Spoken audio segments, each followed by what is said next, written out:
Hello बच्चों, मेरा नाम है मनोहर और आप देख रहे हैं आपका अपना यूट्यूब चैनल आकाश एकेडमिक्स। और जो मेरा सब्जेक्ट है वो है अकाउंटेंसी। मैं लास्ट 30 सालों से यही सब्जेक्ट ऑफलाइन पढ़ा रहा था, लेकिन इस बारे में आपको ये ऑनलाइन मेरा फर्स्ट टाइम है। और प्लीज़ ये चैनल आप देखिए। और आज जो आपको टॉपिक हम करवाने जा रहे हैं वो है कैश फ्लो स्टेटमेंट क्लास 12 का। तो आज जो हम कर रहे हैं इस चैप्टर का नाम है कैश फ्लो स्टेटमेंट। चैप्टर का नाम है कैश फ्लो स्टेटमेंट। तो जो टॉपिक है वो है कैश फ्लो स्टेटमेंट। पहले कैश फ्लो स्टेटमेंट को करने से पहले हमें पता होना चाहिए कि कैश फ्लो स्टेटमेंट बनाता कौन है और क्यों बनाता है। बनाती नॉर्मली कंपनीज है। जितनी भी कंपनीज है वो क्या करती है, cash flow statement end of the year prepare करती है। और क्यों बनाती है? क्योंकि वो जानना चाहती है कि इस साल हमें कितना कैश का इनफ्लो और आउटफ्लो हुआ है। यहाँ फ्लो का मतलब क्या है? फ्लो का मतलब है इनफ्लो और आउटफ्लो से। जो ये कैश फ्लो है इसमें फ्लो का मतलब है हमारा इनफ्लो और आउटफ्लो। तो इनफ्लो मतलब कितना कैश कंपनी में आया है और कितना कैश कंपनी से गया है। इसकी सारी इंफॉर्मेशन हमें पता लगती है कैश फ्लो स्टेटमेंट से। तो कैश फ्लो स्टेटमेंट को बनाने से पहले हमें पता होना चाहिए कि कैश फ्लो में कितनी तरह की एक्टिविटी का हम लोग यूज़ करते हैं। क्या क्या एक्टिविटी होती है कैश फ्लो के अंदर जो हमें करना पड़ता है। तो सबसे पहली एक्टिविटी होती है वो होती है हमारी cash flow from operating activity. सबसे पहले हमें क्या पता करना होता है? कैश का फ्लो बताना है किससे? ऑपरेटिंग एक्टिविटी से। दूसरी हमारी जो एक्टिविटी होती है वो है cash flow from investing activity. और थर्ड होती है हमारी cash flow from financing activity. तो इन तीनों एक्टिविटी को हम पढ़ेंगे और आज जो हम डिस्कस करेंगे वो है हमारा cash flow from operating activity. तो cash flow from operating activity means कि जो कंपनी जिस तरह का बिजनेस कर रही है उससे कितना उसका इनफ्लो और आउटफ्लो हो रहा है। सपोज कीजिए आप रिलायंस इंडस्ट्री को ले लीजिए। रिलायंस इंडस्ट्री क्या करती है? ऑयल को रिफाइन करती है। उससे जितना भी उसका कैश का इनफ्लो हो रहा है, आउटफ्लो हो रहा है, उस रिफाइनरी से जो भी कैश का इनफ्लो और आउटफ्लो हो रहा है वो उसका कहाँ जाएगा? ऑपरेटिंग एक्टिविटी में। मान लीजिए वही रिलायंस कंपनी किसी कंपनी में इन्वेस्ट करती है पैसा, शेयर परचेज कर लेते किसी और कंपनी के, वो उसकी इन्वेस्टिंग एक्टिविटी में। मान लीजिए उसने कहीं लैंड परचेज कर रखा है, कोई मशीनें परचेज कर ली है, वो कहाँ जाएगा? उसका इन्वेस्टिंग एक्टिविटी में। और फाइनेंसिंग एक्टिविटी के अंदर क्या होता है? वो रिलायंस इंडस्ट्री जो शेयर इशू कर रही है, डिवेंचर इशू कर रही है, बॉन्ड्स ले रही है, बैंकों से लोन ले रही है, ये सब किस में जाएगा? फाइनेंसिंग एक्टिविटी में। तो आज जो हम करने जा रहे हैं वो है केवल हमारी क्या? Cash flow from operating activity. तो हम कैलकुलेशन कर रहे हैं, calculation of cash flow from operating activities. तो cash flow from operating activity करने के लिए हमारा जो फॉर्मेट है वो कुछ इस प्रकार है। सबसे पहले आप इस फॉर्मेट में यहां लिखते हैं नेट प्रॉफिट बिफोर टैक्स। सबसे पहले आपको ये नेट प्रॉफिट बिफोर टैक्स लिखना होता है और ये प्रॉफिट एंड लॉस अकाउंट जो आपको दिया होता है उसका डिफरेंस कहलाता है net profit before tax. Net profit before tax के अंदर हमें यहाँ एडजस्टमेंट्स 4 में क्या आता है? सबसे पहला है depreciation on fixed assets,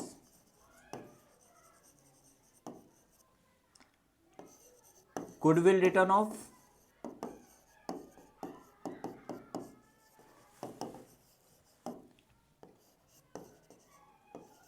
loss on sale of fixed assets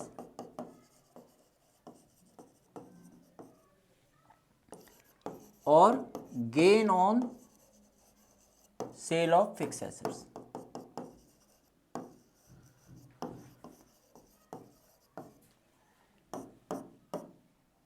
ये gain on sale of fixed assets minus में रहेगा, इसका टोटल करने पे जो आएगा इसको हम कहेंगे operating profit before working capital changes. अब सवाल उठता है कि हम यहाँ पे डेप्रिसिएशन, गुडविल, लॉस, गेन वापस ऐड लेस क्यों करते हैं। देखिए, जब हम लोग क्या करते हैं, P&L अकाउंट बनाते हैं। जैसे आप सोचिए कि आपने 11th में प्रॉफिट एंड लॉस अकाउंट बनाया था, ये प्रॉफिट एंड लॉस अकाउंट है। इधर आप क्या लिखते हैं, ग्रॉस प्रॉफिट।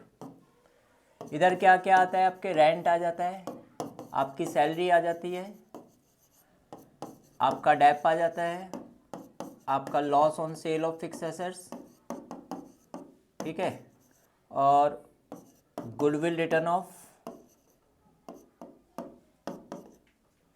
और मान लो इंश्योरेंस आ गई। क्रेडिट में क्या आ जाता है, gain on sale of fixed assets. और फिर आप यहां पे क्या करते हैं, नेट प्रॉफिट लिखते हैं।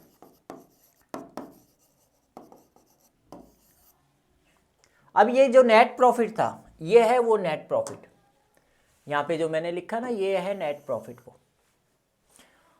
और अब जो हम ये नेट प्रॉफिट लिख रहे हैं, इस नेट प्रॉफिट से, ये तो P&L का अकाउंट है। अब प्रॉफिट एंड लॉस अकाउंट में और कैश फ्लो में क्या डिफरेंस है। प्रॉफिट एंड लॉस अकाउंट में हम वो सब एक्सपेंसेस लिखते हैं, चाहे वो ऑपरेटिंग हो, नॉन ऑपरेटिंग हो, कैश का फ्लो हो रहा हो ना हो रहा हो, उन सब को हम रिकॉर्ड करते हैं। लेकिन कैश फ्लो स्टेटमेंट, जैसे नाम से पता लग रहा है, कैश के फ्लो के बारे में स्टेटमेंट बतानी है आपने। तो क्या हमें ऑपरेटिंग एक्टिविटी में हम क्या कर रहे हैं, कैश का फ्लो निकाल रहे हैं, किससे, हमारी ऑपरेटिंग एक्टिविटी से। ऑपरेटिंग एक्टिविटी का मीन्स ये समझिए कि जिस तरह का जो बिजनेस कर रहा है, उसकी जो मेन एक्टिविटी से जो उसको कैश का इनफ्लो आउटफ्लो हो रहा है, ये कहलाती है उसकी ऑपरेटिंग एक्टिविटी। तो हम कैश का फ्लो निकाल रहे हैं अपनी ऑपरेटिंग एक्टिविटी से। जो नेट प्रॉफिट है, ये जो आपको नेट प्रॉफिट यहाँ दे रखा है, क्या ये ऑपरेटिंग एक्टिविटी का प्रॉफिट है?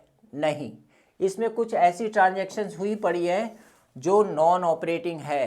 तो हमें फ्लो निकालना है ऑपरेटिंग एक्टिविटी से। तो मैं आपको बताना चाहता हूँ, क्या रेंट ऑपरेटिंग एक्सपेंसेस है? भाई बिजनेस को चलाना है तो रेंट तो देना ही पड़ेगा, और इससे कैश का फ्लो भी हो रहा है। कैश क्या हो रहा है, हमारे पास से जा भी रहा है। इसी तरह सैलरी है, सैलरी से भी क्या हो रहा है, कैश का फ्लो हो रहा है। लेकिन डेप्रीशिएशन क्या ऑपरेटिंग है? तो आप कहोगे जी डेप्रीशिएशन ऑपरेटिंग है, ऑपरेटिंग एक्सपेंसेस है, लेकिन इससे कैश का फ्लो, ये है नॉन फंड एक्सपेंसेस, इससे कैश का फ्लो नहीं होता। रेंट हम किसको देते हैं, लैंडलॉर्ड को देते हैं।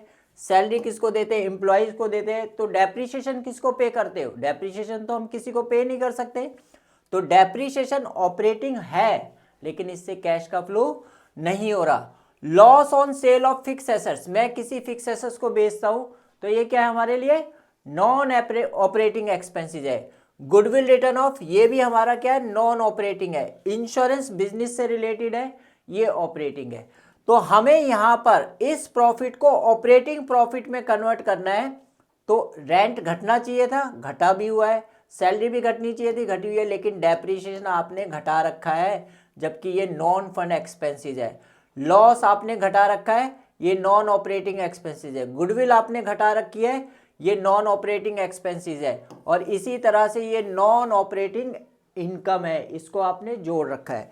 तो आप देखिए, हमने वापस इसे क्यों ऐड किया, डेप्रीशिएशन को क्यों ऐड किया?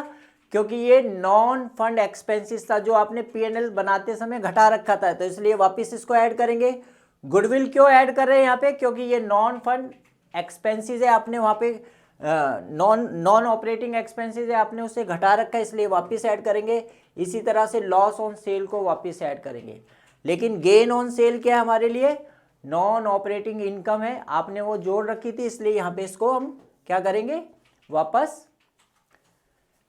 लेस करेंगे। तो इससे जो आपके पास प्रॉफिट आया ये आपका ऑपरेटिंग प्रॉफिट है, यानी आपने जो बिजनेस करते समय जो आपकी मेन एक्टिविटी से जो प्रॉफिट हो रहा है वो आपका नॉन ऑपरेटिंग प्रॉफिट कहलाएगा, operating profit before working capital changes. अब इसमें करना क्या होता है, इसमें हमें ऐड करना होता है decrease in current assets and increase in current liabilities. Current assets का घटना और करंट लाइबिलिटीज का बढ़ना। करंट एसेट्स क्या है, स्टॉक, डेटर्स, बिल्स रिसीवेबल, ये हमारी करंट एसेट्स है। करंट एसेट्स कब घटती है, आपका स्टॉक कब घटेगा, जब आपके पास स्टॉक को आप सेल करोगे तो घटेगा। डेटर आपका कब घटेगा, जब डेटर हमें पेमेंट कर देगा तब घटेगा। और ऐसा करने से हमारे पास क्या होगा, कैश का इनफ्लो आएगा। अब याद रखना, इसके बाद इस लाइन के बाद जब भी आपके पास पैसा आएगा तो ऐड करेंगे, कैश का इनफ्लो होगा तो ऐड करेंगे, आउटफ्लो होगा तो लेस करेंगे। तो decrease in current assets and increase in current liabilities, इसको हमें ऐड करना होगा। और लेस किसको करना होगा, इसका opposite, increase in current assets and decrease in current liabilities, इसको हम लेस करेंगे। और ऐड लेस करने के बाद जो अमाउंट आपके पास यहाँ पे आएगा ये कहलाएगा आपका net cash flow from operating activities. ठीक है, ये आ गया आपका cash net cash flow from operating activity. तो ऑपरेटिंग एक्टिविटी का फॉर्मेट आपका ये है, थोड़ा बहुत चेंज है वो मैं आपको नेक्स्ट क्लास में बताऊंगा। फिलहाल हमारा ये इंट्रोडक्शन है कैश फ्लो स्टेटमेंट में, cash flow from operating activity का। नेक्स्ट क्लास में मैं आपको इसके न्यूमेरिकल्स के बारे में बताऊंगा, किस तरह से हम इस क्वेश्चन को सॉल्व करते हैं।